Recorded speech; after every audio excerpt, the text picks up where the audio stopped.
তো প্রথমেই ক্ষমা চেয়ে নিচ্ছি। যাবার আগে তোর সাথে দেখা পর্যন্ত করতে পারলাম না, কেননা এই নিষ্ঠুর শহরটা আমার জন্য নয় রে। কি করব, যার জন্যে বেঁচে থাকার হাজারো স্বপ্ন দেখতাম, সেই তো এই এতিমটার মুখ দেখতে চায় না। তাই তো চলে যাচ্ছি তোদেরকে ছেড়ে। মোবাইলটা রেখে গেলাম, পারলে ক্ষমা করে দিস আর ভালো থাকিস। শেষে একটা কথাই বলবো, রাইসাকে কখনো কষ্ট দিস না, কেননা তুই আমার মতো আবার এতটা কষ্ট সহ্য করতে পারবি না। আর ইসরাতকে বলিস সবসময় যেন ভালো থাকে। আর ভালো তো থাকবেই, আমার মতো এতিমের মুখটা দেখা হবে না আর বিরক্ত হতে হবে না। আর লেখার ক্ষমতা হচ্ছে না রে। বাই, ভালো থাকিস তোরা। আল্লাহ যদি বাঁচিয়ে রাখে তো দেখা হবে। ইতি, এতিম ছেলে। চিঠিটা পড়েই রাফি সহ সবাই কান্নায় ভেঙে পড়ে। ইশরাতের কান্না যেন থামছেই না। দেখছেন, এর জন্যই বলি কি থাকতে মূল্য দিতে শিখুন, কারণ হারিয়ে গেলে আর হাজারো মূল্য দিতে চেয়েও কোনো লাভ হবে না। ইসরাত, আজকে তো তুমি অনেক খুশি তাই না? আমার বন্ধুটাকে দূরে সরিয়ে দিয়ে ওর একটাই দোষ ছিল, সেটা হলো তোমাকে নিজের থেকেও বেশি ভালোবাসতো। এভাবে বলো না প্লিজ, আমি আগে আসলেই বুঝতে পারিনি এমনটা হবে। হুম, বুঝবে কেমনে? আমার বন্ধু যে একটা এতিম ছিল, আর সবাইকেই না কেন অল্পতেই বিশ্বাস করে নিত, যেটা ওর জীবনের কাল হয়ে দাঁড়িয়েছে। তবে এখন তুমি মুক্ত। রাসেল নামের কেউ ভালোবাসে বলে বিরক্ত করবে না, মোবাইলে কল দিয়ে বলবে না তোমার কথা না শুনলে ওর ঘুম আসে না। যেই মানুষটা আমার ভালোবাসাকে কাজে এনে যে মানুষটা আমার ভালোবাসাকে কাছে এনে দেওয়ার জন্য কত অত্যাচার সহ্য করেছে, অথচ একটিবারের জন্য মুখ ফুটে তার প্রতিবাদ করেনি, আর তুমি সেই মানুষটার পবিত্র ভালোবাসা নিয়ে মিথ্যে নাটক করেছ, ঠিকই বুঝবে তুমি সেদিন কিছুই করার থাকবে না। এভাবে বলবেন না প্লিজ, আমি যে ওকে অনেক ভালোবাসি, কেন এমনটা করেছি সেটা আমি নিজেও বুঝতে পারি না। সেটা বলে লাভ নেই, কারণ আমি তো আর রাসেলের মতো বোকা না আপনার মিষ্টি কথা বিশ্বাস করব। এই রাইসা, চলো তো। রাফি কথাগুলো বলেই রাইসার হাত ধরে নিয়ে সেখান থেকে চলে যায়। ইশরাত সেখানে বসে কান্নায় ভেঙে পড়ে। আজকে যেন চোখের পানি বাধা মানছে না। আজকে ঠিকই বুঝতে পারছে রাসেল ওর জীবনে কতটা জায়গা জুড়ে ছিল। ওর কথা বলা বিরক্ত না, বরং ভালোবাসায় জড়ানো যত্ন ছিল। রাসেল, তুমি কেন চলে গেলে? আমি না হয় ভুল করে কথাটা বলেছি, তাই বলে তুমি চলে যাবে? একটা বারের জন্য ভাবলে না তোমাকে ছাড়া আমি কি নিয়ে বাঁচবো? ইশরাত কান্না করতে করতে সেখান থেকে চলে যায় বাড়িতে। এদিকে রাসেল ঘুম থেকে উঠে ফ্রেশ হয়ে নিচে এসে দেখে ওর মা কাজের মেয়ের সাথে কাজ করতেছে। আম্মু, কি করতেছো শুনি?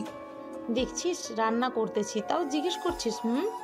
তোমাকে কাজ করতে হবে না, তুমি সরো তো, আমি করতেছি, বুঝতে পারলে? রাসেলের কথা শুনে রাশিদা চৌধুরীও কাজের মেয়ে লায়লা অবাক হয়ে রাসেলের দিকে তাকিয়ে থাকে। তুই রান্না করবি মানে কি? তুই রান্না করবি মানে কি? তুই কি রান্না করতে পারিস নাকি? হুম, আমি সব পারি, কারণ আমি তো রান্না করে খেয়েছি, তাই না? না, তোর কাজ করতে হবে না, তোর বাবা এসে দেখলে খবর করে ছাড়বে। কিচ্ছুটি বলবে না, আমি আছি তো নাকি? আর বাবা আমার হাতের রান্নাকে ভুলেই যাবে কে রান্না করেছে। হুম। বাবা, এত ওভার স্মার্ট। আচ্ছা রান্না কর দেখি কেমন পারে রান্না করতে আমার ছেলে। রাসেল রান্না করতে শুরু করে। ওর কাজে দেখে কাজের মেয়েটাও যেন অবাক হয়ে দেখেই যাচ্ছে। পাক্কা 2 ঘন্টা বাদে রাসেলের সবকিছু রান্না করা শেষ হয়ে যায়। রাসেল রান্না শেষ করে, এত কিছু তুই কিভাবে রান্না করতে পারিস, যেখানে লায়লাও মনে হয় এত কিছু রান্না করতে পারে না? হে হে, আম্মু, তোমার ছেলের সব গুণ আছে বুঝলে। সেটা তো দেখতেই পাচ্ছি। আচ্ছা তুই বরং এখন গিয়ে গোসল করে ফ্রেশ হয়ে নে, একটু পরেই তোর বাবা চলে আসবে। আচ্ছা আমি গেলাম, ওনাকে দিয়ে তুই সব কিছু টেবিলে সাজিয়ে রাখো, কেমন? সেটা নিয়ে তোর কোনো চিন্তা করতেই হবে না, তুই গিয়ে আগে ফ্রেশ হয়ে আনে। রাসেল সেখান থেকে সোজা ওর রুমে চলে আসে। ওয়াশরুমে ঢুকে গোসল সেরে নিয়ে বেরিয়ে আসে। একটু রেডি হয়ে নিচ্ছে তখনই ওই তোরে যে নিচে খাবার খাওয়ানোর জন্য ডাকছি, শুনতে পাসনি? আমি তো ওয়াশরুমে ছিলাম, তাহলে শুনবো কিভাবে? সেটাও তো ঠিক। ভাইয়া, তোকে অনেক সুন্দর লাগছে, তবে চুল আর দাড়িটা একটু সুন্দর করে কেটে ভালো পোশাক পরলি শাপিক খানের থেকে কোনো অংশে কম লাগবে না আমার ভাইয়াকে। তাই বুঝি? আর এটাই আমার সবচেয়ে ভালো পোশাক, এর থেকে ভালো পোশাক নেই। আরে নেই তো কি হয়েছে, শপিং মলে তো ঠিকই আছে, শুধু যাওয়া লাগবে। এখন নিচে চল, বাবা বসে আছে। চলো। তা হবু ডাক্তার ম্যাডাম কে কেমন জ্বালালি শুনি? ওরে তো অনেক জ্বালিয়েছি, যেটা বলে শেষ করা যাবে না। এভাবে কথা বলতে বলতে দুজনে নিচে চলে আসে। সবাই একসাথে খেতে বসে। লায়লা সবাইকে খাবার বেড়ে দিচ্ছে। সবাই যেন আজকে তৃপ্তি সহকারে খাবার খাচ্ছে। আহানার আম্মু, আজকের খাবার কি বাড়িতে না তৈরি করে কোনো রেস্টুরেন্ট থেকে এনেছো নাকি? এতটা মজা হয়েছে। রেস্টুরেন্ট থেকে আনতে কেন যাব বলো? এইসব খাবার রাসেল একাই তৈরি করেছে। আহানা ও রফিকুল চৌধুরী তো অবাকের চরম পর্যায়ে। বলে কি, এইসব রাসেল এত ভালো রান্না করতে পারে? রাসেল, তুই রান্নাও করতে পারিস? তা এমন কোনো কাজটা আছে যেটা তুই পারিস? না, একটু বলতো। ওই তো বাবা বলে ডাকা, কারণ এটা বলার কোনো অভ্যাস নেই তো তাই। রাসেল এমন একটা কথা বলবে কেউ সেটা ভাবতেই পারেনি। দূর পাগল ছেলে, আমাকেই তুই বাবা বলে ডাকবি, আর খাবারটা খুব খুব স্বাদ হয়েছে। এই জন্য তোরে উপহার দিলাম, বিকেলে আহানাকে সাথে নিয়ে শপিং করতে যাবি আর একটু ঘুরে আসবি। আহানা তো সেই খুশি, যেটা ওর মুখ দেখেই বোঝা যাচ্ছে। আহানা বলে ওঠে, কি মজা, কি মজা, আমি ভাইয়ের সাথে শপিং করতে যাব আর ঘুরতেও পারবো, কি মজা। এত খুশি হয়ে লাভ নেই বুঝলি, কারণ শপিং রাসেল করবে, তুই তো করবি না। আম্মু দেখছো, বাবা এটা কি বলে তার ছেলেকে শপিং করাতে দেবে আর আমাকে দেবে না? আমি কি তাহলে বন্যার পানিতে ভেসে যাব? এই পাগলি, কাঁদিস না তো, আমি আছি তো নাকি? আর তুই কিভাবে ভাবলি তোকে না কিনে দিয়ে আমি কিছুই কিনবো? আহানা এবার খুশিতে ওর ভাইকে জড়িয়ে ধরে বলে, এই না হলে আমার লক্ষ্মী ভাই। ইস ভাইয়া, তুই আরো আগে কেন আমার কাছে আসলি না? তাহলে কত মজা নিতে পারতাম। দেখছো আব্বু আম্মু, তোমার পরীকে পেতনি বললো, আমি কি পেতনির মতো? আনার আম্মু, তুমি আমার মাকে পেতনি কেন বললে? এভাবেই নানান কথাবার্তার মাঝে দিয়েই খাবার পর্ব শেষ করে সবাই সোফায় বসে কথা বলে। কিছু সময় পর রফিকুল চৌধুরী অফিসের উদ্দেশ্যে চলে যায়। বিকেলে রাসেল রেডি হয়ে সোফায় বসে আছে, আহানার জন্য অপেক্ষা করছে। ঠিক তখনই বাড়ির গেট দিয়ে একটা মেয়ে প্রবেশ করে। দেখতে একদম পরীর মতোই লাগছে। রাসেল তো এক ধ্যানে তাকিয়ে আছে। মনে হচ্ছে এই ধ্যান কোনো দিন যদি না ভাঙতো তাহলে কতটা ভালো হতো। এইবার চলেন মেয়েটার একটু বিবরণ শুনে আসি। নীল রঙের একটা রাউন্ড জামা পরেছে, সাথে সব ম্যাচিং করা জিনিস। হালকা সেজেছে, যেটাতেই আরো বেশি আকর্ষণীয় লাগছে। কোমরের নিচে পর্যন্ত খোলা চুল যেন রাসেলকে একদম পাগল করে দিচ্ছে। রাসেলের এমন তাকানো দেখে নিধি তো লজ্জায় পুরাই টমেটো হয়ে গেছে। নিধি ওর সামনে এসে হাতে তুড়ি বাজিয়ে বলে, এই যে মিস্টার, এভাবে কি দেখছেন? আগে কোনোদিন মেয়ে দেখেননি মনে হয়। রাসেল ঘোরের মাঝে থেকেই বলে ওঠে, মেয়ে তো হাজারো দেখেছি, কিন্তু এমন পরীর দেখা তো কখনো পাইনি, তাই মন ভরে দেখছিলাম। আরে বাবা, আপনি তো কিভাবে মেয়েদের ইমপ্রেস করতে হয় সেটা খুব ভালো করেই জানেন দেখছি। আমি জানি আমি এতটাও সুন্দরী নই, শুধু পাম দিচ্ছেন। আপনি কি কোনো গাড়ির চাকা যে আমি পাম দিব? আর আপনি যদি নিজেকে অসুন্দর বলেন তাহলে আমি ভেবে পাচ্ছি না সুন্দর বলে দাবি করবে কারা। আরে বাহ, কথা তো দেখছি ভালোই বলতে পারেন দেখছি। তা অহনা কোথায়? রাসেল কিছু বলতে যাবে, তখনই সিঁড়ির ওপর থেকে নামতে নামতে আহানা বলে ওঠে, এই তো হবু ডাক্তার ম্যাডাম, আমি এসে গেছি। ও সরি সরি, আমাদের ভাবি সাহেবা। চুপ পেতনি, সারাক্ষণ শুধু ফাজলামি করিস তাই না? ওলে আমার ভাবিটা দেখে রাগে টমেটো হতে পারে। আহানা নিধির গালে টেনে বলে, তা আমাকে বলতে আসলি কেন? আর তোকে তো আজকে খুব সুন্দর লাগছে।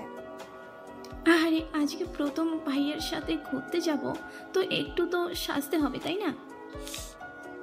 ওই পেতনি, তোর যদি কথা বলা শেষ হয়ে থাকে তো বের হ, না হলে সন্ধ্যায় গিয়ে কি হবে? চলো ভাইয়া।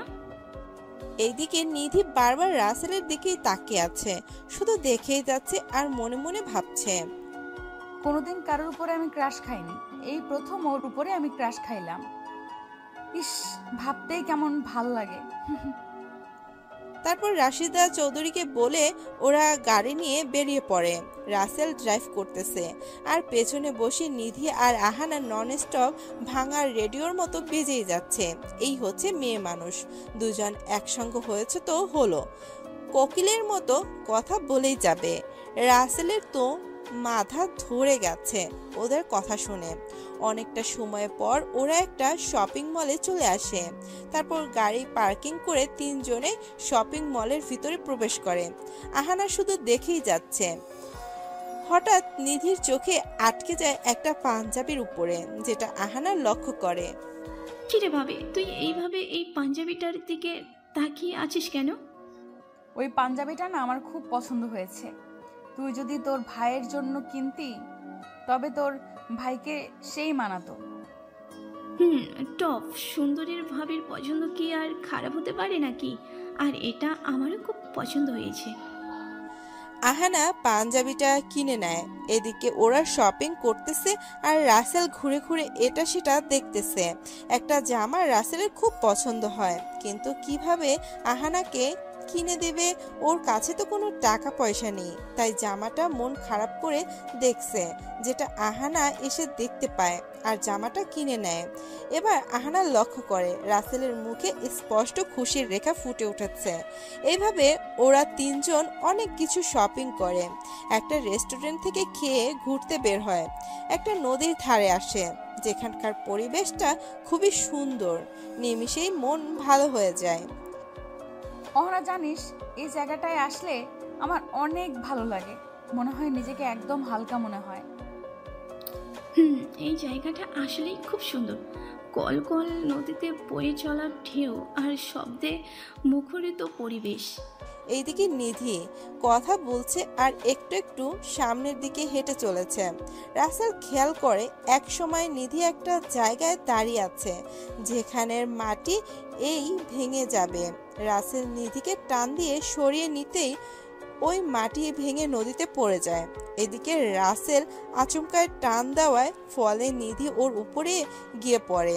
সবুজ ঘাসের উপরে দুইজন একে অপরের দিকে পলকহীন দৃষ্টিতে তাকিয়ে আছে। দুজনেরই চোখ যেন হাজারো কথা বলতে বলতে চায়। এর মাঝে আহানা বলে ওঠে, ভাবি তোর শুভ দৃষ্টি শেষ হলে উঠে পড়, চারপাশের মানুষ বিনা টিকিটে সিনেমা দেখছে বুঝলি। আহানার কথা শুনে নিধি লজ্জায় লাল হয়ে তাড়াতাড়ি রাসেলের উপর থেকে উঠে পড়ে।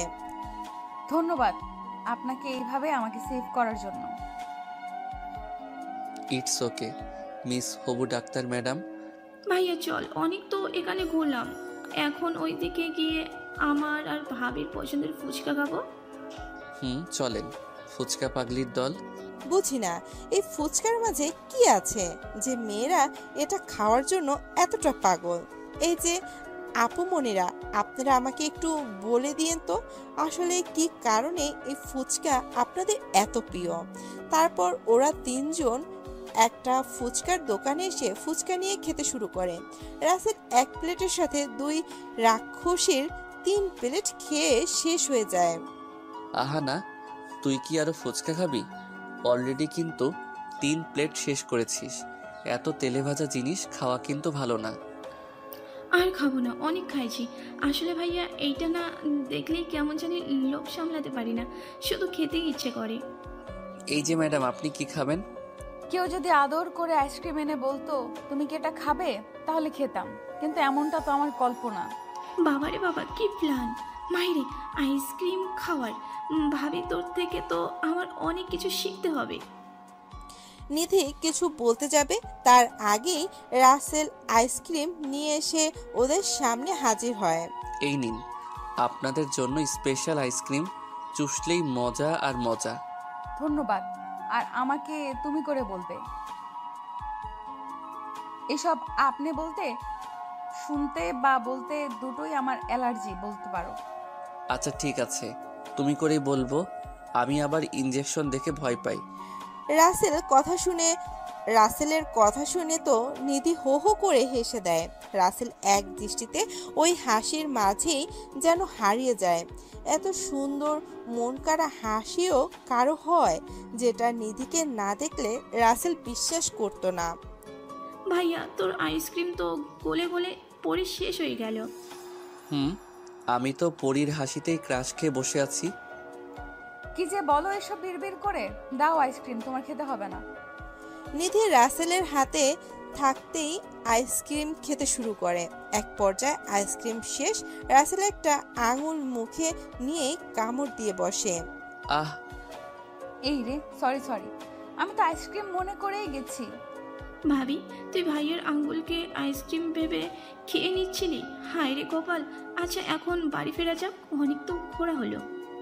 এরপর ওরা সবাই বাসায় চলে আসে। নিধি ওর শপিং নিয়ে ওর বাসায় চলে যায়, আর রাসেল ও আহানা ওদের বাসায় চলে আসে। রাশিদা চৌধুরী ও রফিকুল চৌধুরী সোফায় বসে কথা বলছিল। ঠিক তখনই দেখতে পায় আহানা ও রাসেল চলে এসেছে। কিরে, তোদের শপিং করা আর ঘোরা এখন শেষ হলো? কি করব, তোমার ফাজিল বৌমা তো ঘুরতে ঘুরতে সময় শেষ করে ফেলেছে, আসতেই চাইছিল না। এই দেখ, আমার বৌমার নামে কোনো দোষ দিবি না। বাব্বা, বৌমার জন্য এত দরদ, ভাবতেই তো অবাক লাগে। রাসেল মনে মনে বলল, তা মা, কি কি শপিং করলি ভাইয়ার সাথে গিয়ে শুনি? অনেক কিছু কিনেছি, আর ভাইয়ের জন্য অনেক কিছু কিনেছি। এই দেখো। বাহ, সবগুলোই তো খুব সুন্দর। তাই এই পাঞ্জাবিটা তো বেশি সুন্দর হয়ে কার পছন্দ এটা? এটা তোমার বৌমা পছন্দ করেছে। তোমার সুন্দরী বৌমার পছন্দ কি আর খারাপ হতে পারে বলো? মোটেও না, নিধির পছন্দ অনেক ভালো, আর এই জামাটাও অনেক সুন্দর। এটা ভাইয়া আমার জন্য পছন্দ করেছে, তবে ভাইয়ার পছন্দ কিন্তু খারাপ না। হয়েছে, এখন রুমে গিয়ে ফ্রেশ হয়ে নে কেমন? অনেক তো ঘোরাঘুরি করেছিস, একটু রেস্ট করে নে এখন। ঠিক আছে আম্মু, আর এই প্যাকেট দুইটা তোমাদের জন্য। আহানা সহ সবাই অবাক, এই প্যাকেটে আবার কি আছে। আর আহানা তো অবাক যে রাসেল এই সব কখন কিনেছে। কি আছে এর ভিতর শুনি? খুলেই দেখো না, তাহলে তো বুঝতেই পারবে। রাসেলের কথা শুনে আহানা প্যাকেট খুলে দেখে একটা পাঞ্জাবি, তাও আবার রাসেলটার মতো, আর একটা শাড়ি যেটা রাশিদা চৌধুরী মনে হচ্ছে। বাহ, তোর তো পছন্দ আছে বলতেই হবে। রাসেল কিছু বলতে যাবে তার আগেই রফিকুল চৌধুরী বলে ওঠে, রাসেলের বাবা আসলে অনেকই লাকি ছিল যে ওর মতো সন্তান তাদের ঘরে আল্লাহ দিয়েছেন। এদিকে আহানা ওর বাবা মায়ের কথা শুনে, আম্মু, আব্বু, তোমরা পচা ভাইয়াকে ভালো বলে আর আমাকে খারাপ বলতেছো। এই থাম, আর নাকা কান্না করতে হবে না। আম্মু, তুমি ওকে বকা দিও না তো, দেখছো ও এমনিতেই পেত্নির মতো হয়ে গেছে। রাসেলের কথা শুনে তো ওর বাবা মা হাসতে থাকে, আর আহানা তো রাগে ফুসফুস করতে করতে রাসেলকে মারার জন্য তাড়া করে, কিন্তু রাসেলকে পায় কে, এক দৌড়ে চলে আসে রুমে আর এসেই দরজা লাগিয়ে দেয়। কি হলো, ভয় পেয়ে দরজা বন্ধ করলি কেন? খোল দেখি তোর কত সাহস।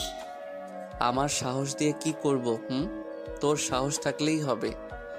দুজন এইভাবে ঝগড়া করতে থাকে, আর এদিকে রাশিদা চৌধুরী ও রফিকুল চৌধুরী কথা বলতে থাকে। দেখছো আহানার বাবা, রাসেল আমাদের ছেলে না হওয়া সত্ত্বেও কেমন একদিনেই আমাদের আপন করে নিয়েছে।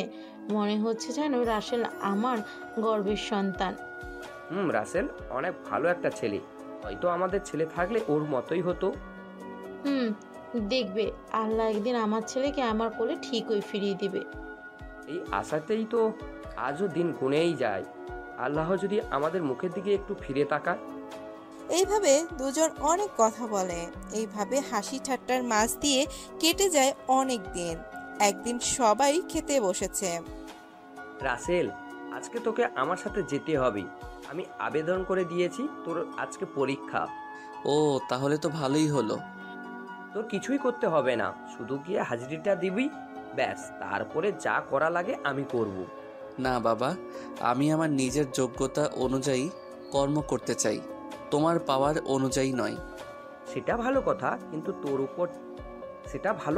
কিন্তু তোর উপরে ছেড়ে দিয়ে যদি না টিকতে পারিস তখন কি হবে? আমার নিজের উপরে অনেক ভরসা আছে, আর আমি বিশ্বাস করি নিজের উপরে বিশ্বাস যত মজবুত হবে সে জীবনে ততটাই উন্নতি করতে পারবে। ওকে, ঠিক আছে, তোর ইচ্ছা। তবে পরে কি আমাকে দোষারোপ করতে পারবি না। ঠিক আছে বাবা, আমি নিজের চেষ্টায় সফলতা অর্জন করব, এই আমি বলে দিলাম। এইভাবে অনেক কথা বলে। রাসেল ও বাবা মায়ের পায়ে হাত দিয়ে সালাম করে চলে যায় এয়ারপোর্টে। রাসেলকে বড় বড় অফিসারের সাথে রফিকুল চৌধুরী পরিচয় করিয়ে দেয়। রাসেল সব পরীক্ষা শেষ করে সব কিছুতেই প্রথম হয়। বিকেলে বাসায় চলে আসে। কিরে, কেমন হলো তোর পরীক্ষা শুনি?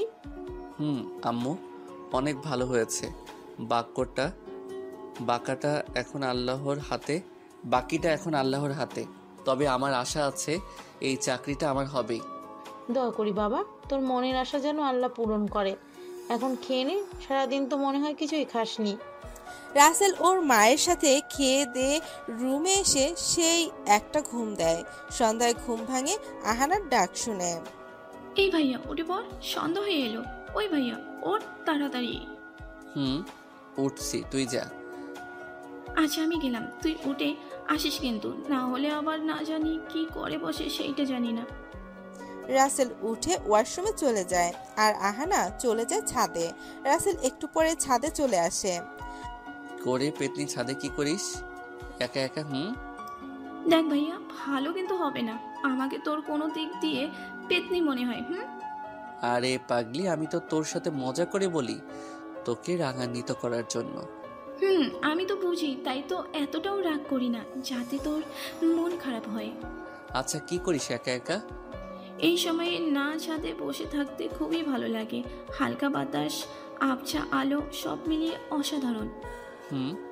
তুই ঠিক কথা বলেছিস, এমন সময়টা আমারও খুব ভালো লাগে। আচ্ছা ভাইয়া, তুই কি কাউকে ভালোবেসেছিলিস?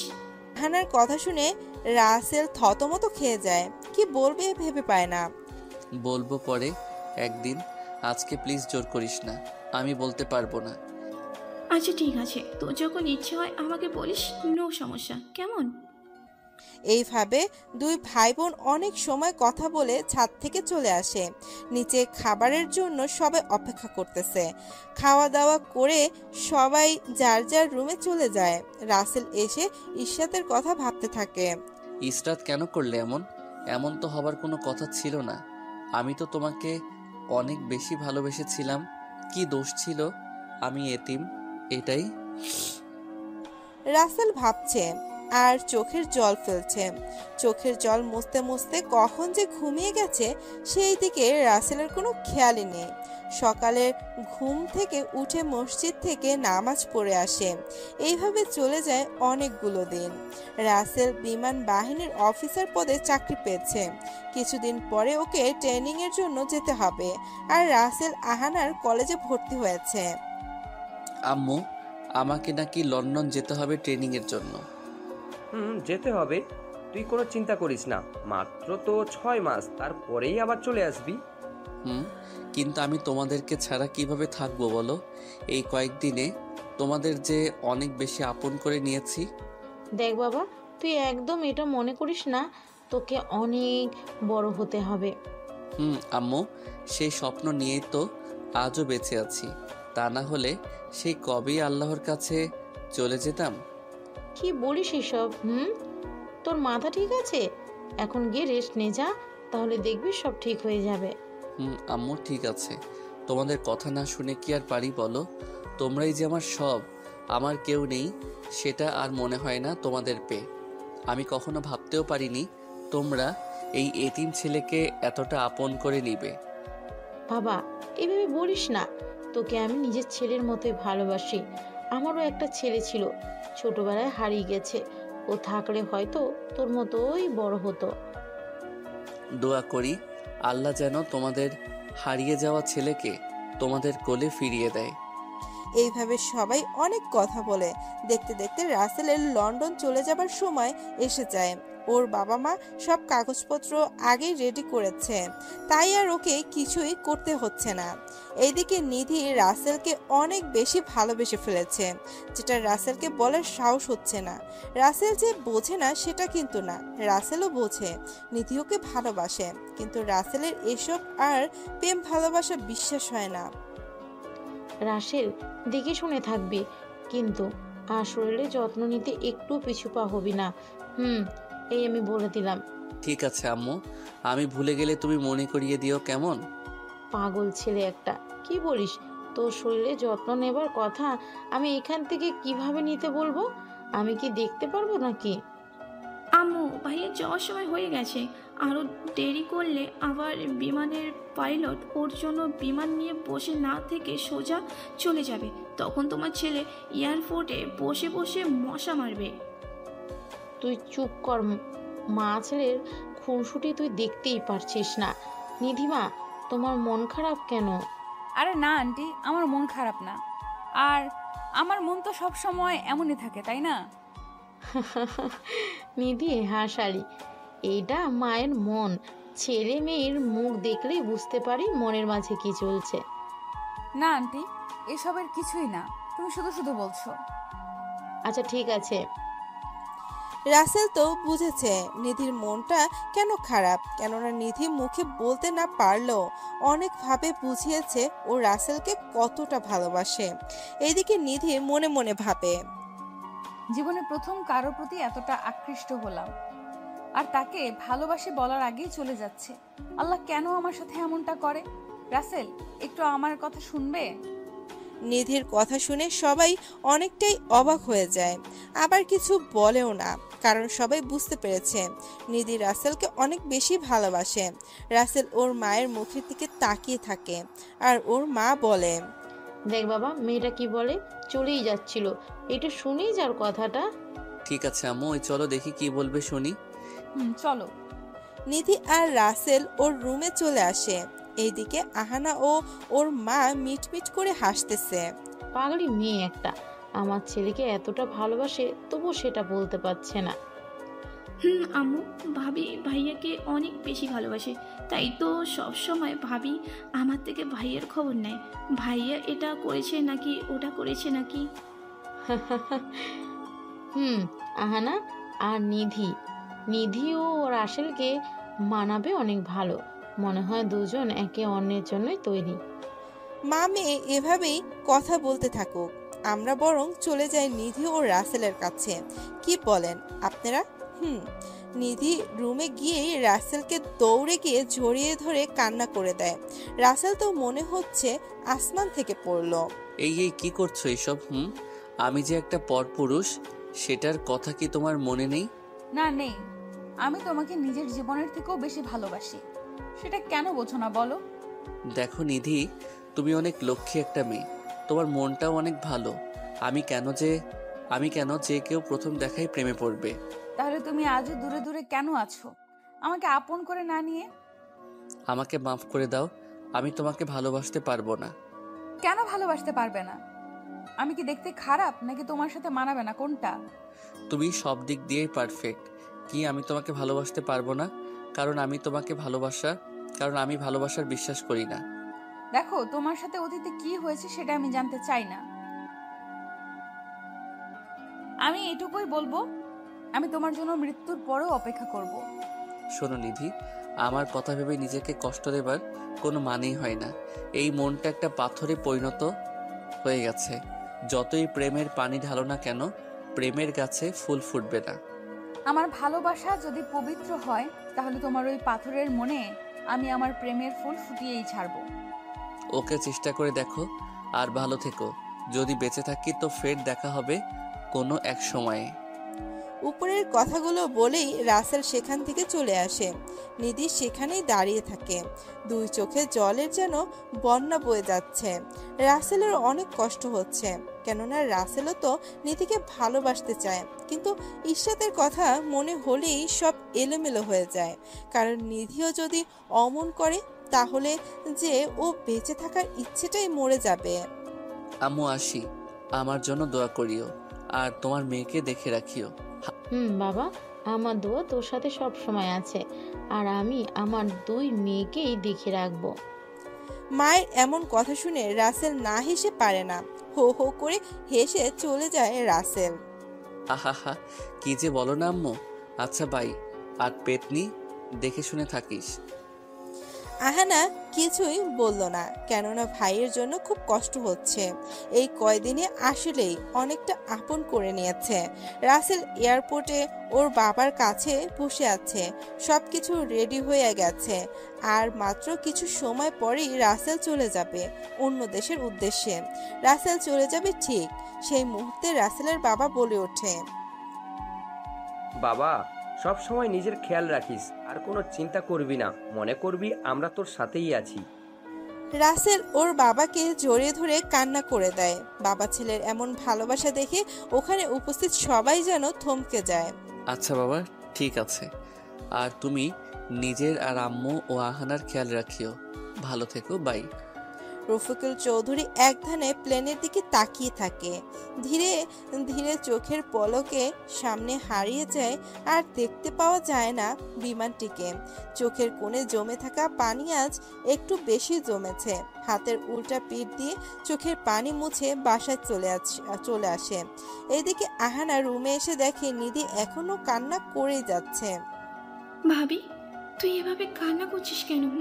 আর ভাইয়া তো চলে গেছে, যাওয়ার আগে চোখের ইশারায় অনেক খুঁজলো।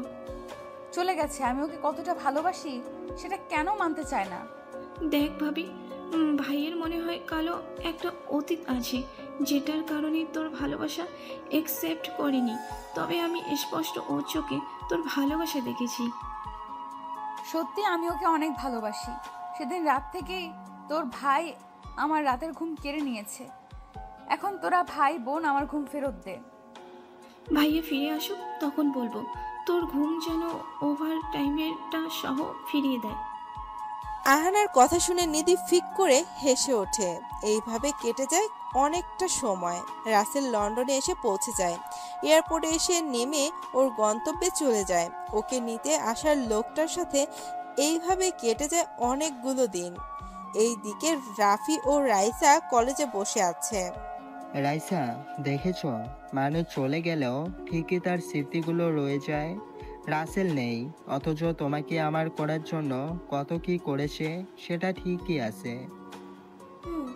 আজ 3টা মাসের বেশি সময় হয়ে গেছে ভাই চলে গেছে। ভাইয়ের কথা খুব মনে পড়ে, জানি না বেঁচে আছে নাকি। রাইসা বাকিটা বলার আগেই রাফি মুখ আটকে দেয়। রাইসা আর কিছুই বলতে পারে না। এমনটা বলবে না, আমার বন্ধুর কিছুই হবে না, দেখবে একদিন ঠিক আমাদের মাঝে ফিরে আসবে। ইশরাত এখন আর স্বাভাবিক নেই, সবসময় নিজেকে চার দেয়ালের মাঝে বন্দি রাখে, ঠিক মতো খাবারও খায় না। একটা নিরপরাধ ছেলের পবিত্র ভালোবাসা নিয়ে সিনিমিনি খেলছে। ওর সাথে এমনটা হবে না তো কার সাথে হবে বলো? ওর বোঝা উচিত ছিল রাসেলের মতো ছেলেকে নিজের জীবনে পেয়ে ও হারিয়ে ফেলে মানে কত কিছু। এখন ঠিক বুঝতেছে, কিন্তু আফসোস, কিছু করার নেই। এইভাবে কথা বলতেই থাকে দুজন। এইদিকে রাসেল জানালার গ্রিল ধরে এক মনে বাইরের দিকে তাকিয়ে আছে। নিধির কথা আজ বড্ড বেশি মনে পড়তেছে। এখন আর ইশরাতের কথা মনে পড়ে না, কেননা নিধির ভালোবাসা নিচে ইশরাতের মোহ চাপা পড়ে গেছে। রাসেল এইসব ভাবছে, ঠিক তখনই পেছন থেকে আকাশ বলে ওঠে, স্যার, আপনার নাস্তা করার সময় হয়ে গেছে, চলেন, সবাই আপনার জন্য অপেক্ষা করছে। ও আকাশ সাহেব, আচ্ছা চলেন। স্যার, আপনার মনটা কি কোনো কারণে খারাপ আজকে? না, তেমন কিছু না, ওই একটু আর কি। বাড়ির লোকের কথা ভীষণ মনে পড়ছে তো, তাই আর কি। রাসেল আকাশের সাথে নিচে চলে আসে খাবার খাওয়ার জন্য। কি ভাবছেন আকাশটা আবার কে? আসলে আকাশ হলো বিমান বাহিনীর একজন ছোট কর্মকর্তা, যে রাসেলের দেখাশোনা করে, সবাই নাস্তা করে নেয়। এইভাবে কেটে যায় আরো কয়েকটা দিন। রাসেল শুয়ে আছে, তখনই বাড়িতে ফোন দেয় আহানা ফোনে। আসসালামু আলাইকুম ভাইয়া, তুই কেমন আছিস? ওয়ালাইকুম আসসালাম, আমি অনেক ভালো আছি। বাড়ির সবাই কেমন আছে? সবাই ভালো আছে, তবে একজন একটু অসুস্থ আছে। অসুস্থতার কথা শুনে রাসেল অনেকটা ঘাবড়ে যায়। কে আবার অসুস্থ হলো এটা ভেবে। কিরে, এই তো বললি সবাই ভালো আছে, তাহলে অসুস্থ হলো কে শুনি? ভাবির অনেক জ্বর, তোর কথা চিন্তা করে ঠিকমতো খাওয়া দাওয়াও করে না। কি বলিস আমার কথা? ওকে কে চিন্তা করতে বলেছে? ভাইয়া তোকে অনেক বেশি ভালোবাসে, বুঝিস না কেন? আমার মনে কোনো ভালোবাসা নেই রে। আচ্ছা, ওর খেয়াল রাখিস, বাই, পরে কথা হবে। রাসেল ফোন কেটে দিয়ে চোখের কোণে জমে থাকা পানি মুছে নেয়, কেননা নিধির কথা ওকে অনেক ভাবাচ্ছে, যেটা মুখে প্রকাশ করতে পারছে না। একেবারে পাগলি একটা। ওর কেন আমার কথা ভেবে নিজেকে কষ্ট দিতে হবে? আমি তো ওরই আছি, সেটা কি বোঝে না? এই রে, আমি পাঠকদের সামনে এটা কি বললাম? রাসেল এভাবে কথা বলছে আর একাই হাসতেছে। এমন সময় আকাশ চলে আসে সেখানে। স্যার চলেন কোথাও ঘুরে আসি, আর তো থাকবেই মাত্র 2 মাস, তারপর তো চলেই যাব। চলেন, একটু ঘুরে আসলে মনটাও হালকা হয়ে যাবে, আর এই শহরটার সাথেও একটু পরিচিত হয়ে নেওয়া যাবে। স্যার আপনি খুব মজার কথা বলেন, কিন্তু আপনার সাথে যে জানি কথা বলে না, খুব ভালো লাগে। কি যে বলেন না, আমি ভালো গুছিয়ে কথা বলতে পারি না দেখে কোনো মেয়ে কথা পর্যন্ত বলতে চায় না। আর আপনি বলছেন আমার কথা আপনার ভালো লাগে? আপনার সাথে যে মেয়ে কথা বলে না, সে হয় বোবা, না হয় তার কপাল খারাপ। আপনার মতো এত সুন্দর মনের মানুষ পেয়েও কথা বলে না। হইছে, এখন চলেন রেডি হয়ে যাওয়া যাক। আকাশ চলে যায় রেডি হতে। রাসেলও রেডি হয়ে নেয়, হোয়াইট শার্টের সাথে কালো প্যান্ট ও কালো কোটে, একদম পুরাই যেন ম্যান ইন ব্ল্যাক। এই পোশাকে রাসেলকে কোনো মেয়ে দেখলে চোখ না বন্ধ করেই এক বস্তা ক্রাশ খাবে। এই যে আপুমনিরা, আপনারা আবার ক্রাশ খেয়ে আমার দোষ দিয়েন না। রাসেল ও আকাশ বের হয় ঘুরতে যাওয়ার জন্য, কিন্তু রাসেল খেয়াল করছে বারবার আকাশ ওর দিকে তাকাচ্ছে। আচ্ছা আকাশ সাহেব, আমি লক্ষ্য করতেছি আপনি অনেকটা সময় ধরে আমার দিকে নজর দিচ্ছেন, এটার কারণ কি আসলে? আসলে স্যার, আপনাকে আজকে এই পোশাকে খুব বেশি সুন্দর লাগছে। আমি তো ক্রাশ খেয়ে গেছি। ইস, আমি যদি মেয়ে হতাম তাহলে আমি এখনই প্রপোজ করে ফেলতাম। রাসেল তো আকাশের কথা শুনে হাসতে হাসতে শেষ। ছেলে হয়ে ছেলের উপরে ক্রাশ খেচ্ছে। কি আর বলবো রে ভাই, আজকালকার যে জামানা আইছে, মেয়ে হয়ে মেয়েকে ভালোবাসে, একে অপরকে ছাড়া বাঁচবে না, সেখানে এটা কিছুই না। হইছে, এখন চলেন যাওয়া যাক। রাসেল ও আকাশ চলতে থাকে গাড়ি নিয়ে। অনেকটা সময় ঘুরে বাসা চলে আসে। আজকের দিনটা অনেক এনজয় করেছে, যেটা ভোলার মতো না। রাসেল বাসায় ফিরেছে, ওয়াশরুম থেকে ফ্রেশ হয়ে বিছানায় গাটা এলিয়ে দেয়। যেই না চোখে বন্ধ করতে যাবে, ঠিক তখনই ওর ফোনে আননোন নাম্বার থেকে কল আসে। ধ্যাত, মাত্র একটা ঘুম দিব ভাবতেছি, আর শালার ফোন।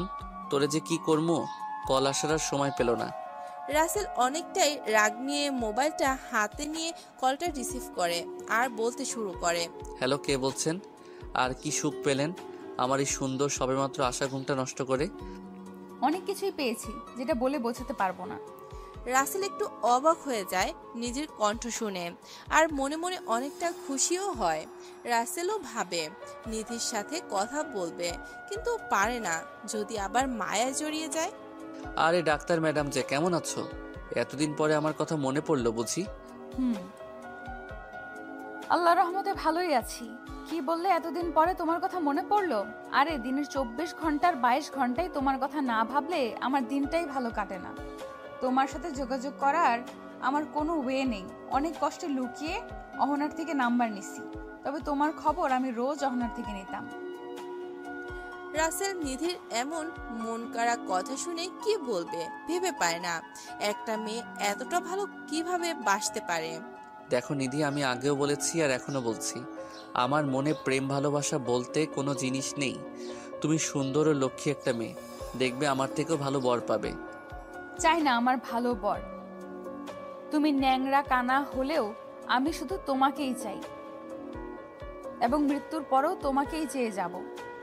আর আমি বিশ্বাস করি আমার পবিত্র ভালোবাসা আল্লাহ কখনো মিথ্যা করবে না। দেখো, বোঝার চেষ্টা করো, আমি আর এই প্রেম নামক মিথ্যে মায়ায় জড়িয়ে নিজের জীবনটাকে নষ্ট করতে চাই না। তোমার সাথে কোনো মেয়ে কি করেছে সেটা আমি জানি না আর জানতেও চাই না। আমি শুধু জানি আমি তোমাকেই ভালোবাসি আর এই দেহে প্রাণ পাখিটা থাকা পর্যন্ত ভালোবেসেই যাব। দেখো, আমি একটা এতিম ছেলে, আমার পরিবার নেই, আর একটা এতিম ছেলের সাথে তোমার পরিবার কখনো বিয়ে দিবে না, বা তুমিও সুখী হতে পারবে না। শোনো, অন্য 10টা পরিবারের মতো আমার পরিবারের লোকজন না। আর রইল সুখের কথা, আমি তোমার কাছে যে সুখ পাবো সেটা পৃথিবীর কোথাও পাবো না। আমি তোমার জন্য হাসতে হাসতে জীবনটাও দিয়ে দিতে পারি। রাসেল পড়ে যায় মহা ঝামেলায়। দেখলেনি তো কত ভাবে বুঝালো, কিন্তু বুঝতেই চাচ্ছে না রাসেল কি করবে, ভেবে পায় না। অবশেষে আর কিছু কথা বলে কল কেটে দিয়ে ফোন কেটে দেয়। এদিকে আমি জানি না কোন শাকচুন্নি তোমার মনের মাঝে ভালোবাসাটা ভেঙে টুকরো টুকরো করে দিছে। তবে যতই কষ্ট হোক না কেন আমি আমার প্রেম নায়ক সুপার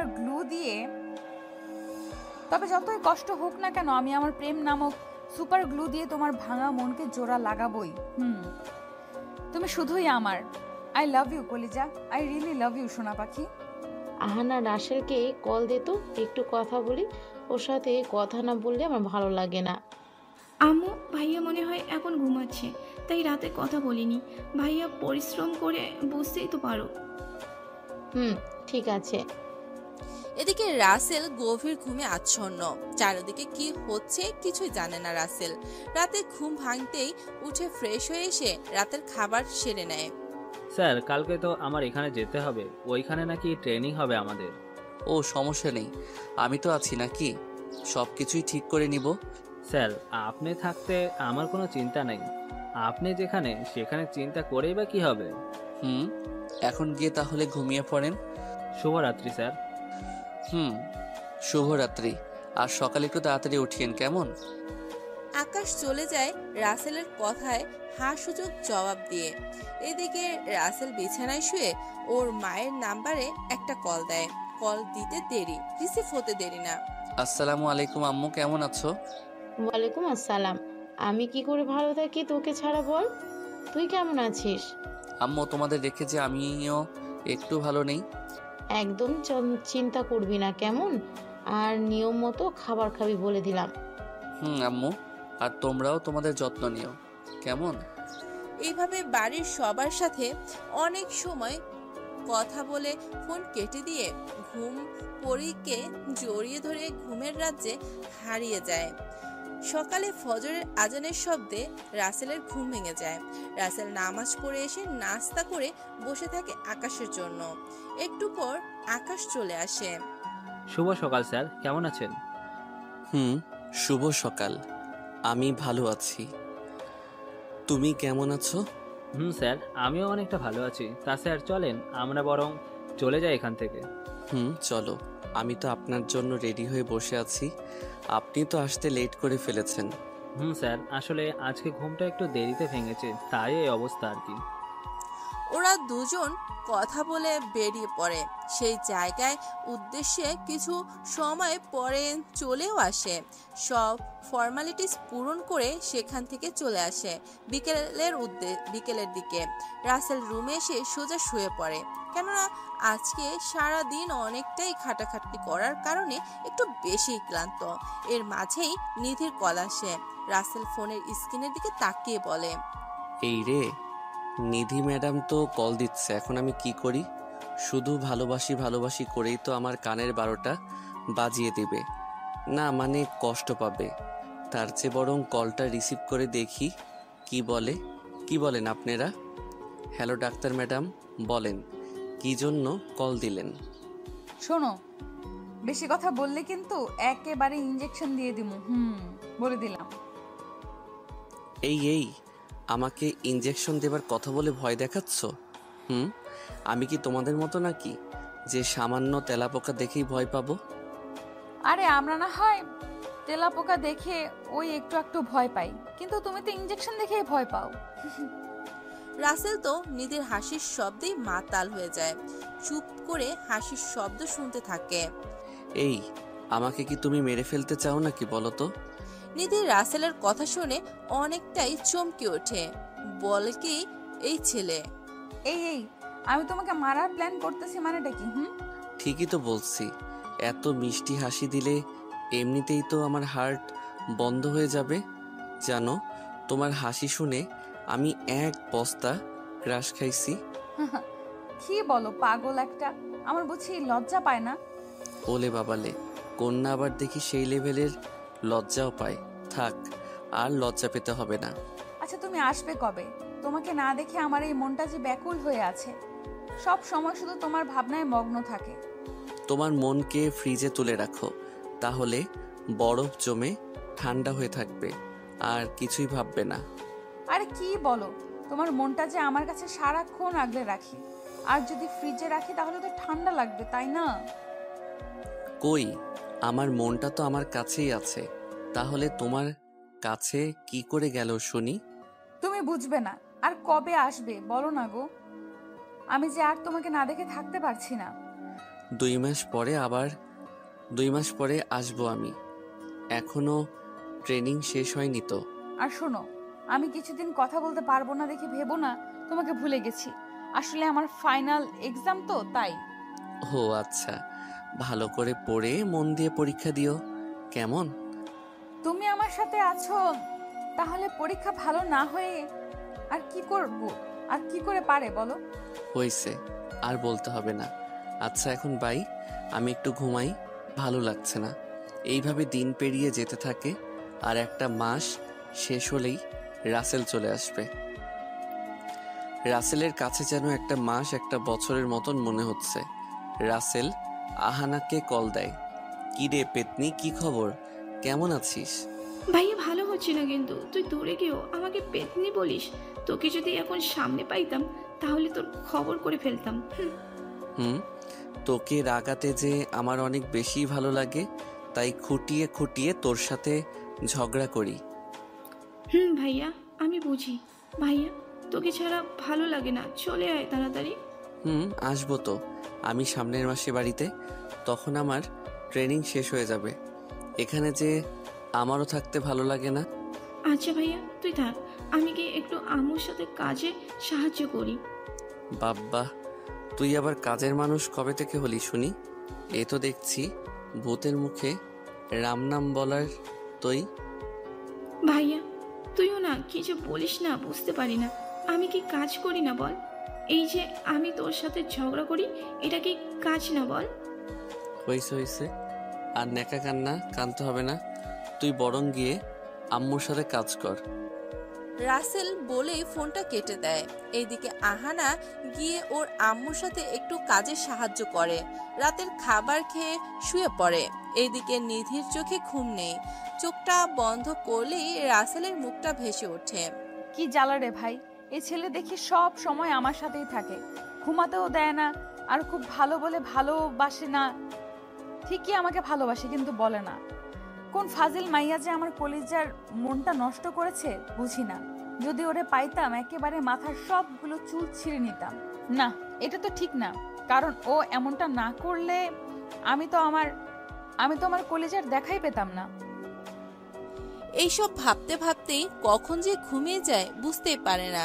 সকালে রাসেল ঘুম থেকে উঠে ফ্রেশ হয়ে জানালার ধারে বসে চায়ের কাপে চুমুক দিচ্ছে আর বাইরের প্রকৃতি উপভোগ করতেছে, কেননা এখনো সূর্য মামা তার বাড়ি থেকে বাইরে বের হয়নি, যার কারণে একটু একটু কুয়াশার চাদর ঢেকে আছে সবকিছু।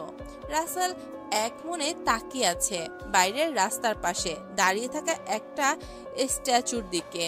এই স্ট্যাচুটা দেখতে খুবই সুন্দর, যতই দেখছে ততই মুগ্ধ হচ্ছে। এই স্ট্যাচুটা ছিল একটা কাপলদের। রাসেল হঠাৎ অতীতের কথা মনে পড়ে। চলেন আমরাও একটু রাসেলের সাথে অতীতের সাগরে ডুব দিয়ে মুক্ত খুঁজতে যাই। রাসেল, দেখেছো ওই স্ট্যাচুটা কত সুন্দর? মেয়েটা ছাড়তে চাইলেও কখনো ছেলেটাকে ছাড়তে পারবে না। কত নিখুঁতভাবে তৈরি করেছে কারিগর, তাই না? হুম, আসলে খুব সুন্দর দেখতে। ইস, আমরাও যদি সারা জীবন ওদের মতো থাকতে পারতাম, তাহলে কষ্ট আমাদের কখনো স্পর্শ করতেই পারতো না। দূর পাগল, আমি তোমাকে কখনো ছেড়ে যাব নাকি যে তুমি এটা বলছো? আমি তো সব সময় তোমারই আছি এবং থাকবো, এটা নিয়ে একদম চিন্তা করবে না। চিন্তা তো আমি একদম করি না, তবে মাঝে মাঝে ভয় হয় তোমাকে হারানোর। আমি আবার হারিয়ে কোথায় যাব বলো? তোমাকে ছাড়াও যে আমি অসহায়। তোমাকে একটা মুহূর্তের জন্য চোখের আড়াল করলেই মনে হয় এই দেহে প্রাণ পাখিটা নাই। রাসেল ইশরাতকে জড়িয়ে ধরে ওর থুতনি ধরে কপালে একটা কিস দিতে গিয়েও ও পারে না, কেননা আকাশের কথায় রাসেলের ধ্যান ভাঙে আর বাস্তবে ফেরে। স্যার, আমি সেই কখন থেকে ডেকে যাচ্ছি, কিন্তু আপনি তো শুনছেনই না। কোথায় হারিয়ে গেলেন শুনি? আরে এমন কিছু না, আসলে আমি একটা জিনিস নিয়ে খুব ভাবছিলাম গভীর মনোযোগ দিয়ে, তাই হয়তো আপনার কথা আমার কান পর্যন্ত পৌঁছাতে পারিনি। আচ্ছা, এটা হয়তো ঠিক। এখন এইসব ভাবনা বাদ দিয়ে চলেন, ফ্রেশ হয়ে কাজে লেগে যাই। এসব আর মাত্র কয়টা মাস, তারপর দেশে চলে যেতে পারবো। ভাবতে কেমন খুশি খুশি লাগছে। অনেক খুশি লাগে। তা মিস্টার আকাশ সাহেব, বাড়িতে কি বউ রেখে আইছেন নাকি? কি যে বলেন না স্যার, আমি এখনো বিয়ে করিনি, তাহলে বউ আসবে কোথা থেকে? তবে ইচ্ছা আছে বাবা মায়ের পছন্দ মতো সুন্দর একটা মেয়েকে মনের রানী বানাবো। সেটাই ভালো হবে। মা বাবার ইচ্ছার গুরুত্ব কয়জনই বা দিতে পারে বলেন? এই পৃথিবীতে তো তারাই সবচেয়ে বেশি সুখী যাদের বাবা মা ও একা পরিবার আছে। রাসেলের কথা শুনে আকাশ কেন যেন একটু থমকে যায়, কেননা সে কোনো এমন কথা বলতেছে। স্যার, তাহলে আপনার মা বাবা কি এই পৃথিবীর বুকে বেঁচে নেই? রাসেল একটা দীর্ঘশ্বাস ফেলে আকাশের দিকে তাকিয়ে বলতে থাকে, জানি না আমার বাবা মা এই পৃথিবীর বুকে আজও আছে কিনা, কেননা আমি জন্মের পর তাদের দেখেছি কিনা সেটা মনে পড়ে না, কারণ আমি একটা এতিম ছেলে। তবে এই অভাবটা আমার নতুন পরিবারের সবাই একটু একটু করে পূরণ করেছে, দিয়েছে অসীম ভালোবাসা। স্যার, আপনাকে দেখে কখনো বুঝতে পারিনি আপনার মনের কোণে এতটা কষ্ট লুকিয়ে আছে। বুকে এত কষ্ট চাপা নিয়ে কিভাবে লোক সমাজের সামনে হাসি খুশি থাকেন, বুঝতে থাকা আমার এই অবুঝ মন। হা হা হা, কি যে বলেন না, আসলে সবকিছুই শিখতে হয় বেঁচে থাকতে হলে। স্যার, যদি কিছু মনে না করেন তো একটা কথা জিজ্ঞাসা করি? আপনি এত সময় ধরে কথা বলেই আসতেছেন, আর এখন বলছেন একটা কথা জিজ্ঞেস করতে চান? তাহলে কি এত সময় গান শোনালেন নাকি? স্যার, কি যে বলেন না, আসলে এই কথাটা একটু ব্যক্তিগত কথা, তাই আর কি। আচ্ছা বলেন শুনি, কারণ আপনি কথাটা না বলতে পারলে সারাক্ষণ বলেই যাবেন একটা কথা, তার চেয়ে বরং এখনই শুনে নেই। আপনি কখনো কোনো মেয়েকে কি ভালোবেসেছিলেন? রাসেল আকাশের মুখের দিকে তাকিয়ে থাকে, চোখের কোণে নোনা পানি চিকচিক করতে শুরু করে, বুকের মাঝে কষ্টের মাচাটা নাড়া দিয়ে ওঠে। বেসেছিলাম একটা বেঈমানকে, নিজের জীবনের থেকেও বেশি। মনে করেন ও আমার বেঁচে থাকার একমাত্র উৎস ছিল। তাহলে সে আপনার সাথে বেঈমানি কেন করলো? আপনি তো অনেক সুন্দর। আর আমি বলি, ওই মেয়ের কপাল খারাপ যে আপনার মতো মানুষকে পেয়েও অবহেলায় হারিয়েছে। আমি এতিম, পরিচয় বলার মতো কিছুই নেই, টাকা পয়সার নামটাও তো নেই, তাই সে আমাকে রেখে চলে গেছে অন্য কোনো গন্তব্যে, যেখানে তার মনের মতো সবকিছুই আছে। স্যার, ওই মেয়ের যদি আমি কখনো সামনে পেতাম, ঠাস করে গালে একটা থাপ্পড় দিয়ে শুনিয়ে দিতাম টাকা পয়সা কি বেঁচে থাকার জন্য সব? টাকা পয়সাই তো সব, না হলে কি আর সে আমাকে ছেড়ে যেত?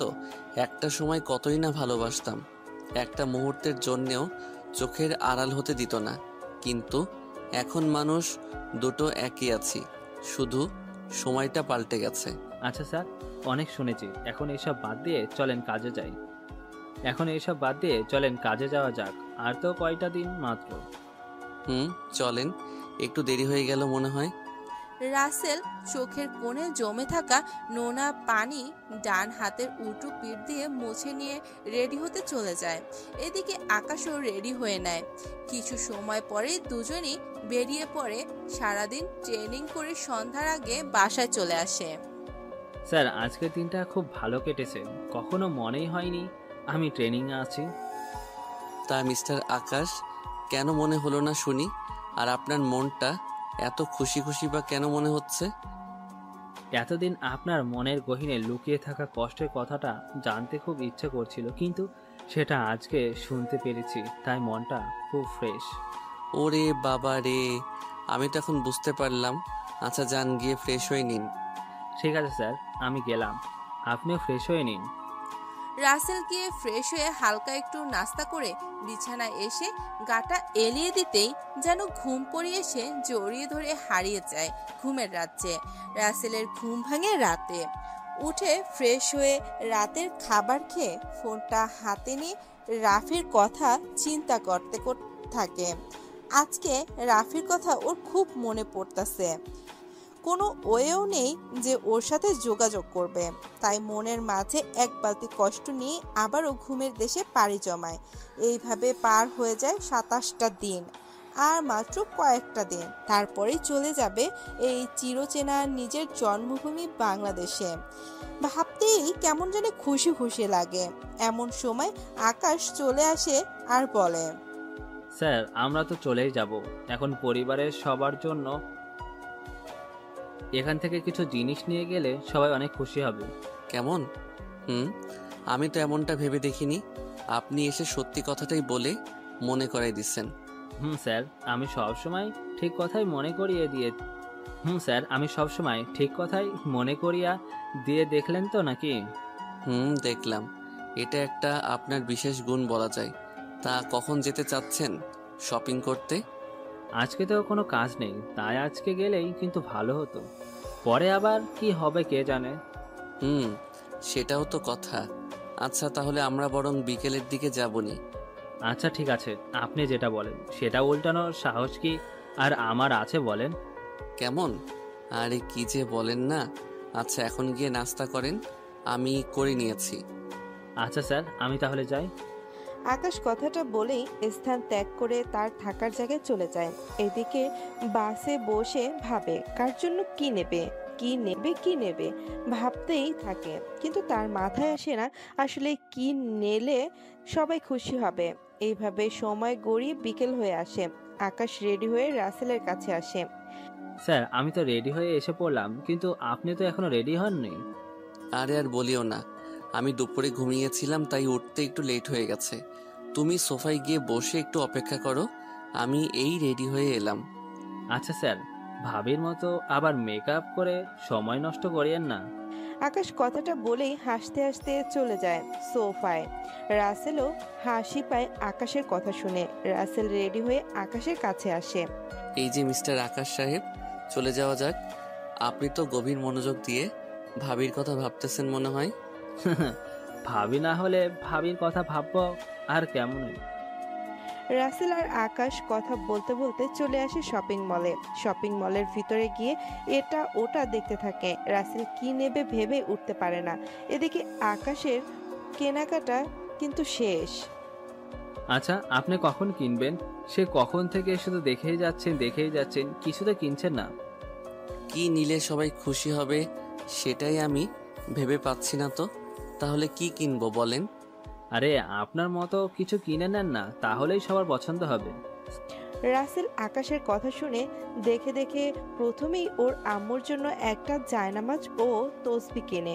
পরে শাড়ি, বাবার জন্য কোট প্যান্ট ও পেতনি বোনের জন্য একটা ভালো মানের জামা ও কিছু জুয়েলারি কিনে নেয়। সবার আগে উন্নত মানের মেকআপ। রাসেল শপিং করে বাড়িতে ফেরে। আসতে যাবে অমনি মনে পড়ে, এই রে, সবার জন্যই তো কত কি নিলাম, কিন্তু নিধি ম্যাডামের জন্য তো কিছুই নিলাম না। না, ওর জন্য কিছু নিলে অনেক খুশি হবে। তারপর আবার শপিং মলে গিয়ে বেছে বেছে লালের ভিতরে নীল রঙের কাজ করা একটা শাড়ি কিনে বেরিয়ে আসে। স্যার আপনার পছন্দ আছে বলতে হবে। তা এত সুন্দর একটা শাড়ি কার জন্য কিনলেন শুনি? দেখি এটা বাড়িতে গিয়ে কাকে বেশি মানায়, যাকে বেশি মানাবে তাকেই না হয় দিয়ে দিব। আপনার থেকে আমি সহজে কোনো কথা জানতে পারিনি। সবসময় একটা না একটা বলে পার পেয়েছেন। হা হা হা, আমি এমনই বলতে পারেন।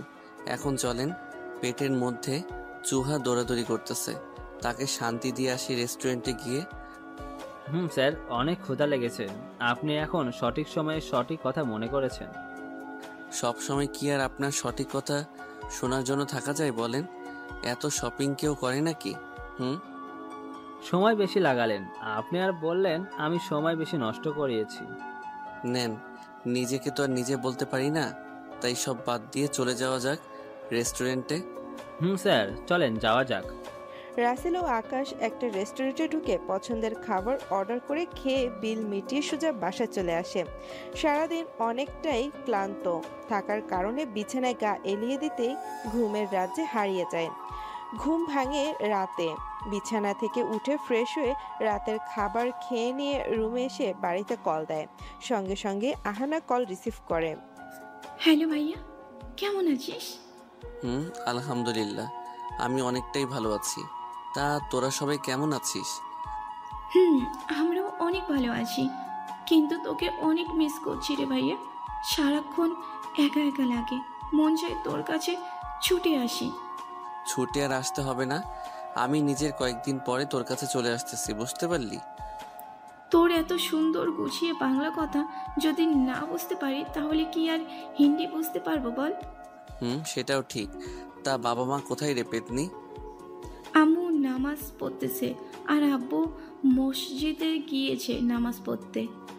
সবাই যখন নামাজ পড়তে গেছে তখন তুই কেন নামাজ না পড়ে ঢং ঢং করে নেচে বেড়াচ্ছিস শুনি? এমনি ভালো লাগছে না তো, তার জন্য এভাবে আছি। শোন, নামাজের কাছে কিন্তু কোনো অজুহাত চলে না, সো বি কেয়ারফুল।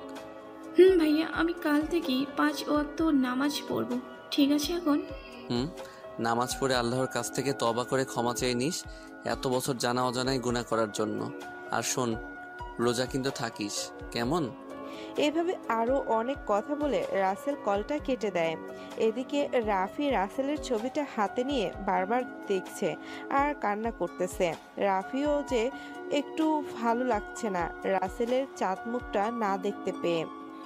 রাসেল, তুই কোথায় চলে গেলি আমাকে এভাবে একা ফেলে? তোকে যে বড্ড দেখতে ইচ্ছে করে, তোর কথা সারাক্ষণ মনে পড়ে। কোনো জায়গা বাকি রাখিনি তোকে খোঁজার, কিন্তু দিন শেষে ফিরেছি খালি হাতে। ফিরে আয় না দোস্ত আমার কাছে। তোর কি আমার কথা মনে পড়ে না বল? যেখানে থাকিস ভালো থাকিস। এদিকে রাসেল ঘুমিয়ে যায়। সকালে ঘুম থেকে উঠে ফ্রেশ হয়ে নামাজ পড়ে এসে নাস্তা করে নেয়। সকালের সুন্দর মিষ্টি রৌদ্রের মিষ্টি আলোটা উপভোগ করতেছে জানালার পাশে বসে। তখনই নিধির কল আসে রাসেলের ফোনে। রাসেল নিধির কল দেখে তাড়াতাড়ি রিসিভ করে, কেননা নিধি আজকে কয়েকদিন পর ফোন করেছে। আসসালামু আলাইকুম, কেমন আছো কলিজা? ওয়ালাইকুম আসসালাম। আল্লাহর রহমতে মা বাবার দোয়ায় অনেক অনেক ভালো আছি। তা ম্যাডাম, তুমি কেমন আছো? এই তো, তুমি যেমনটি রেখেছিলে সেদিন কথা বলার সময়, ঠিক তেমনটিই আছি। কি ব্যাপার ম্যাডাম, খোঁজ না নেওয়া মেয়েটা যে আজকে এই ছেলেটার খোঁজ নিতে আসলো, তাও আবার অনেক দিন পরে? আমি না হয় কোনো এক কারণে তোমার খোঁজ নিতে পারিনি। কই, তুমি তো একটা মুহূর্তের জন্য তুমি আমার খোঁজ নাওনি। নিতে চেয়েছিলাম কিন্তু পারিনি নিতে, তোমার জন্য। হ্যাঁ, শুধু তোমার জন্য। এই এই আমি আবার কি করলাম যে তুমি আমার জন্যই আমার খোঁজ নিতে পারোনি শুনি? কারণ তুমি আমাকে এতদিন 3G স্পিডে মনে করেছো, তাই তোমার মনের চাওয়া আমার কাছে পৌঁছে নাই। কিন্তু আজকে 5G স্পিডে চেয়েছো দেখে আমার কাছে পৌঁছে গেছে, বুঝলে? রাসেলের কথা শুনে নিধি তো হাসতে হাসতে শেষ। কি বলে রাসেল এসব? হাই হাই, এত সুন্দর হাসিটার কারণে যে আমার বুকের বাম পাশটাই চিনচিন করে ওঠে, সেটা কি বোঝো না? কিভাবে বললে? আমি তো তোমার কথা শুনে গুলিয়ে গেছিলাম, না জানি কি বলবে। আমি হলাম তোমার মনের ডাক্তার, সুতরাং এতটুকু বোঝার ক্ষমতা আল্লাহ আমাকে দিয়েছে, বুঝলে জানেমান? বুঝলাম। তাই তো ধীরে ধীরে আমাকে তোমার প্রেমে ঘায়েল করতেছো। আমি তো চাই না এটা, কারণ কষ্ট রাখার ইঞ্চি পরিমাণ জায়গা আমার বুকে নেই। আমি আমার পবিত্র ভালোবাসা দিয়ে তোমার মনের কোণে জমে থাকা সব কষ্ট দূর করে দিব। তুমি শুধু একবার আমার হাতটি ধরে দেখো। হা হা হা, তোমার হাত কি আমার কাছে আসবে না কি যে আমি ধরে দেখবো? বলো, কি যে বলো না, বুঝি না। হায় রে কপাল আমার, আমি সিরিয়াস কথা বলছি আর তুমি মজা নিচ্ছ। আমি তো সত্যি বললাম। তোমার হাত কি আর এখন লন্ডন আসবে নাকি যে আমি ধরবো? আরে গাধা, আমি কি সেটাই বলছি নাকি? তুমি আমাকে তোমায় ভালোবাসার একটা সুযোগ দিয়ে দেখো। আমার সবটুকু ভালোবাসা দিয়ে তোমাকে এই বুকের বাম পাশটায় আগলে রাখবো, কখনো হারাতে দেব না। নতুন নতুন প্রেমে পড়লে সবাই এরকম মিষ্টি কথা অনেক বলে, কিন্তু যখন বয়ফ্রেন্ড পুরাতন হয়ে যায় তখন প্রেমিকার কাছে সেই বয়ফ্রেন্ড হয়ে যায় নিম পাতার থেকেও বেশি তেতো। দেখো, আমি জীবনেও কাউকে ভালোবাসিনি, হয়তো আল্লাহ তোমাকে আমার ভাগ্যে লিখে রেখেছে বলেই তোমাকে দেখে এই দিলে ঘন্টি বেজেছে। এখন হয়তো তোমার দিলটা স্টিলের আবরণে মোড়ানো, তাই ঘন্টি বেজেছে, কিন্তু যখন স্টিলের আবরণের খোলস মুক্ত হয়ে কাঠ বেরিয়ে আসবে তখন আর ঘন্টি বাজবে না। তখন বলবে, मैं तो मैं हूँ, तुम अपना है कौन? না, হবে না, কারণ তোমার ভালোবাসা দিয়ে আমার মনের সেই স্টিলের আবরণকে ভালোভাবে ওয়েল্ডিং করেছি, যেটা কখনো ছেড়ে যাবে না। দেখো নিধি, আমি আগেও বলেছি, এখনো বলছি, তুমি আমার থেকে ভালো কাউকে পাবে। কেন শুধু শুধু আমার সাথে নিজেকে জড়িয়ে তোমার জীবনটা নষ্ট করতে চাইছো বলো? আমি তোমার প্রেমে নিজেকে বিলিয়ে দিতে চাই, তাতে আমার মরণ হলেও পিছুপা হব না। তুমি কি আমাকে ছাড়া থাকতে পারবে? তুমি কি আমাকে ছাড়া থাকতে পারবে? বলো না। তুমি আমার কে যে আমি তোমাকে ছাড়া থাকতে পারবো না শুনি? মুখে তো ঠিকই বললে আমাকে ছাড়া থাকতে পারবে, কিন্তু বুকের বাম পাশটায় হাত দিয়ে দেখো কেমন থাক থাক করতেছে। মনে মনে এই বুঝি অক্সিজেনের মান কমে যাচ্ছে, কেননা আমি তোমার অক্সিজেনের উৎস। রাসেল কি বলবে ভেবে পায় না, কেননা যেটা বলে এই মেয়ে সেটাই কোনো না কোনো যুক্তি দিয়ে সেটা হারিয়ে দেয়। তোমাকে ছাড়া বাঁচতে পারবো কিনা সেটা জানি না, তবে আমি আর কষ্ট নিতে পারবো না। সবার কষ্ট সহ্য করার ক্ষমতা আমার আল্লাহ আমাকে দিয়েছে, কিন্তু ভালোবাসার মানুষের দেওয়া কষ্ট সহ্য করার ক্ষমতা আমাকে দেয়নি। তোমার এই কষ্ট সহ্য করার ক্ষমতা থাকতে হবে না, কারণ আমি তোমাকে কখনো কষ্ট দিবই না, সব সময় ভালোবাসা দিয়ে আগলে রাখবো। প্লিজ একটা বার সুযোগ দিয়ে দেখো, কখনো ছেড়ে যাব না। পারবো না আমি তোমাকে আমার এই জীবনে ঠাঁই দিয়ে কষ্টের সাগরে ডুবিয়ে মারতে। সবাই তো বলে নিজের কষ্ট ভাগ করে নিলে নাকি কষ্ট অনেকটাই হালকা মনে হয়। তুমি না হয় তোমার কিছু কষ্ট আমাকে দিয়ে আমার সম্পূর্ণ হাসি খুশি তুমি নিয়ে নাও। দেখো নিধি, তুমি এখন হয়তো বুঝতে পারছো না ভালোবাসার মোহে পড়ে, কিন্তু যখন মোহ কেটে যাবে তখন আর আমাকে তোমার ভালো লাগবে না। এই দেহে প্রাণ থাকতে তোমাকে কখনো ভুলবো না। আর তোমার বুকে জায়গা দিতে না পারো, আমাকে তোমার বাড়ির কাজের মেয়ে করে রেখো, তবুও তোমার সেবা করার একটা সুযোগ অন্তত পাবো। নিধির এমন আবেগ জড়ানো কথা শুনে রাসেল কি জবাব দেবে খুঁজেই পায় না। একটা মেয়ে কতটা ভালোবাসলে নিজের বাড়ির কাজের লোক হতে চায় বলেন? কি বলেন আপনারা? নিধিকে রাসেল মেনে নেবে নাকি এড়িয়ে যাবে? হা হা হা, নিধি তুমি আমাকে হাসালে, কারণ আমার নিজের তো কোনো বাড়ি নেই, তাহলে কাজের মেয়ে হবে কিভাবে? আরে তোমার বুকের বাম পাশটা আমার জন্য একটা বাড়ি, বুঝলে? আর আমি ওই বাড়িটার কাজের মেয়ে হতে চাই। এমনিতেই করোনার সিজন, তাই সব সময় পরিষ্কার পরিচ্ছন্ন রাখতে হবে। তুমিও না কেমন সব কথা বলো, আমি না হেসে পারি না। আপনারাই বলেন, এমন মেয়েকে কি জীবনসঙ্গী হিসেবে পেয়েও হারিয়ে ফেলা যায়, যেখানে সে নিজেই তার বাড়ির দায়িত্ব নিতে চায়?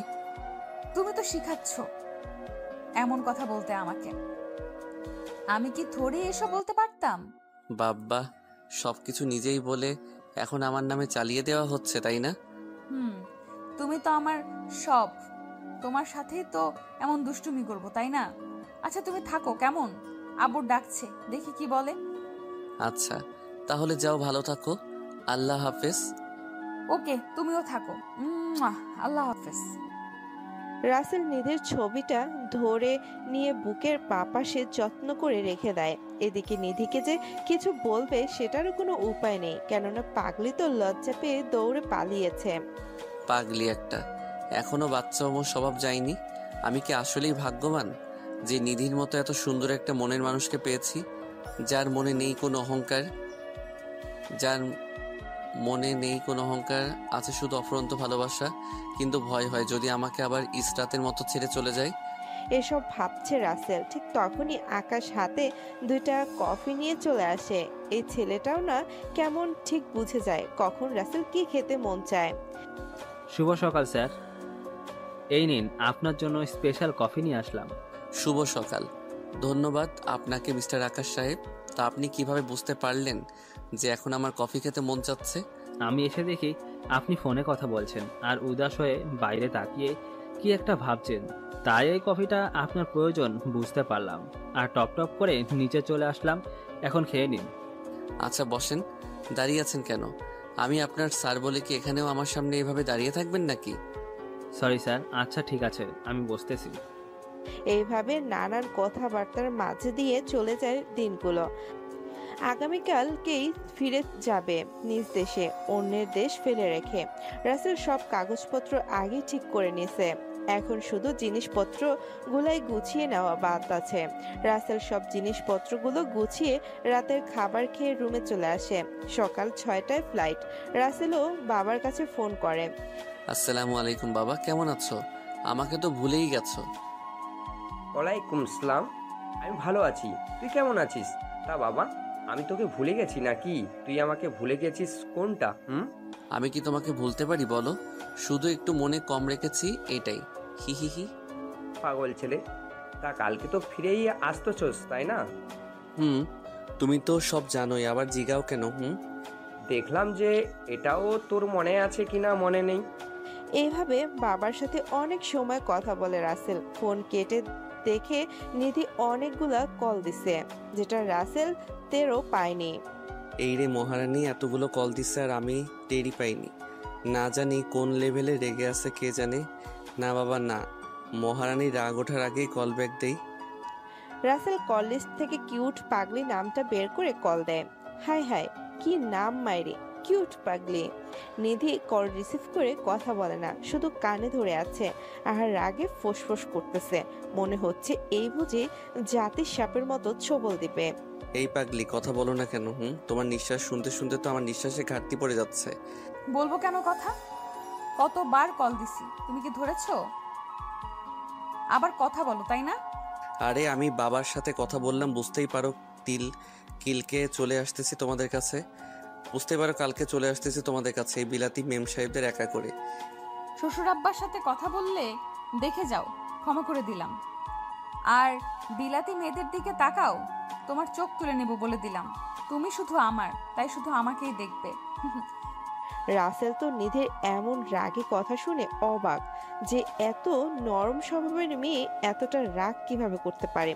আসলেই একটা মেয়ে যতই নরম হোক না কেন, তার স্বামী বা বয়ফ্রেন্ডের পাশে কোনো মেয়েকে দেখলে বা নাম শুনলেই রাগিনীর রূপ ধারণ করতে 1 মিনিটও লাগে না। এটাই প্রকৃত ভালোবাসা, কারণ কোনো মেয়ে তার স্বামী বা বয়ফ্রেন্ডের ভাগ অন্যকে দিতে চায় না। এই